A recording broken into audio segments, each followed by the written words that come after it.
There's just such this iron curtain where you just don't know the actual price of the vehicle. You don't know what they can charge, what they cannot charge. Barbara and her husband John are disgusted at the practices of one used car dealer, saying the business tried to add additional illegal costs to the price. And that was the shell game that we uncovered. Their search for a used car led them to a dealer who advertised online, selling a Subaru. And Subaru owners, they keep it for a long period of time because it is, I mean, it's one of those well-built vehicles. And this price was a great price for the amount of miles on the Subaru for that year. But when they arrived at the dealership to buy the car, there was a problem. Because it showed the $19,995 price, and that was supposedly the best price they could do, but then it had a bunch of fees added onto it. And I said, I'm leaving, thank you, and I left. The auto dealer was adding on fees, thousands of dollars. To me, it should be fairly black and white. Advertised prices, if I go on your website and it says $27,000, that's the advertised price.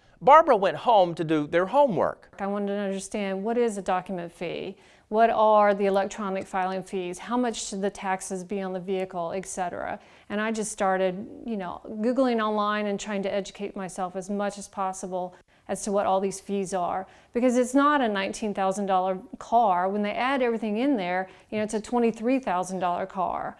Doing your homework pays off.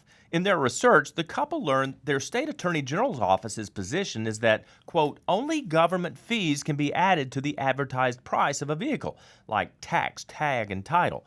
Document and processing fees must already be included into the advertised price. No extra dealer fees are allowed. So they were double dipping. And John actually, the very next day, called the dealership and said, hey, look, you can't add these fees back in. We're willing to pay this amount for the car, but you can't add the fees back in. Informed of the law, the auto dealership finally agreed to sell the car at the advertised price, saying they made a mistake. It drives beautifully. I mean, we're thrilled with the car, absolutely thrilled with it. So, and we're even more thrilled that the dealership did the right thing in the end. So, that's all we wanted.